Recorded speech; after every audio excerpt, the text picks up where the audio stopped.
Serial में आने वाला है एक नया ट्विस्ट। बाकी ईशानी को यह कहती है अब कुछ भी करके ईशानी राजा को अपने साइड करना होगा कि राजा अभी मोटी बात से बहुत ज्यादा खफा होगा। इसी टाइम तो उसे कुछ भी करवा सकती है, चाहे वो है। ईशानी बाकी की बातें मान लेती है, राजा के जबरदस्त कान भरने लगती है। इस तरीके से मोटी बा ने राजा के साथ बहुत ज्यादा गलत किया है। राजा को मोटी बा से बातचीत करनी चाहिए, वरना मोटी बा यही करेगी। पर किसी के भी गलती राजा को ही सुनाती रहेगी। राजा ईशानी की बातों में आ जाता है, अभी ये तो भड़क जाता है। कहता है कि तुम चिंता बिल्कुल मत करो ईशानी, मैं बिल्कुल जाके मोटी बा से बात करूंगा। मोटी बा को यह बताऊंगा कि कितनी बड़ी गलती करी है। पे हाथ उठा के मैं अब उनकी एक भी बात सुनने वाला नहीं हूँ। से तो उनकी जिंदगी कभी शुरू ही नहीं होगी, जैसे बाराही के साथ कर रही है। जैसे मोटी बा तुम्हारे साथ भी करने लगेगी। ईशानी यह कहती है जाके अभी क्या भी बात करो।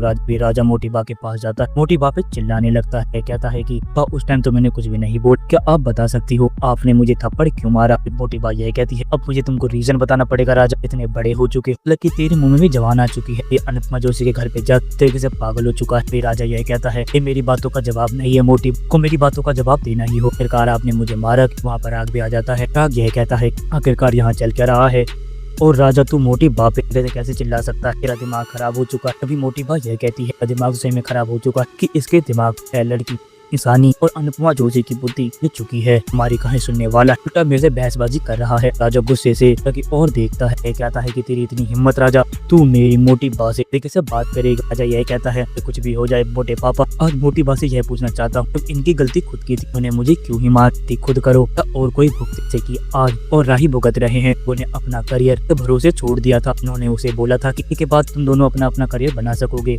पर इन्होंने ऐसा नहीं किया। राही और प्रेम का मिशन लेटर ही जला दिया। अब देखिए वह दोनों दर की ठोकर खाने की नौबत पे आ चुके हैं। वह इस घर में रहना चाहते हैं, ना ही वह इस घर में रहेंगे। इस घर में रहता हूँ तो ये नहीं खाली बैठा हूँ। वो पता है मोटे पापा में कितना काम करता और इतना ही काम मेरे पापा भी करते। आप लोगों की नजरों में मेरे पापा की अहमियत है, ना ही मेरी, जिसके लिए मैं आप लोगों से सवाल जवाब पूछने आया हूँ कि अगर हम ऐसे ही जी रहे हैं, लोग को यहाँ रख क्यों रखा है, वो यहाँ से निकाल क्यों नहीं देते? अनिल भी वहाँ आता है और अनिल राजा की बिहेवियर को देख चौंक जाता है। सोचने लगता है कि आखिरकार राजा को क्या हो गया। इससे पहले राजा ने ये सब चीजें कभी नहीं बोली है। राजा यह कहता है पापा आपको चिंता करने की जरूरत नहीं है, सब समझ में आ चुका है। मोटी बा को खाली पराग, मोटे पापा और खाली प्रेम चाहिए कि इनको किसी से कोई मतलब नहीं है कि इनकी गुलामी करते रहे, कि ये खुद करे और कोई और खाए। पराग भड़क जाता है और यह कहता है राजा अब तू ज्यादा बोल रहा है, तुझे एक बात बता दे, तू हमारे घर में खड़ा है। तभी राजा यह कहता है ये अकेले का आपका घर नहीं है, कि मेरे पापा का भी है, ना हक आपका इस पे है, ना हक मेरे पापा का भी, और इसका मतलब हक मेरा और बादशाह का भी है।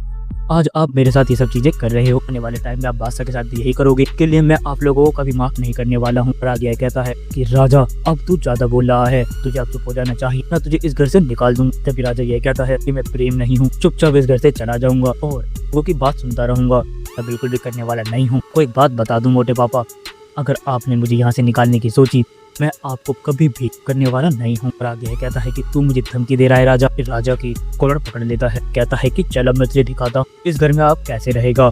इस घर से अब हमेशा हमेशा के लिए जाना पड़ेगा राजा, तुझे इस घर से मैं ही निकालूंगा। मैं देखता हूँ तुझे इस घर में अब लाता कौन है। अनिल भी डर जाता है। पराग का ये बिहेवियर देख चौंक जाता है। यह सोचने लगता है कि क्या होगा कि ना ही उनका भाई ठीक होने वाले हैं, ये रोजा ठीक हो रहा है। जी हाँ दोस्तों, क्या होगा आने वाले एपिसोड में, आप अपनी कमेंट बॉक्स में राय हमें जरूर बताएं। अगर आपको यह वीडियो पसंद आई हो तो आप वीडियो को लाइक करें, हमारे चैनल को सब्सक्राइब करना ना भूलें। मिलते हैं आपसे अगली वीडियो में, जब तक के लिए राधे राधे, जय श्री राम।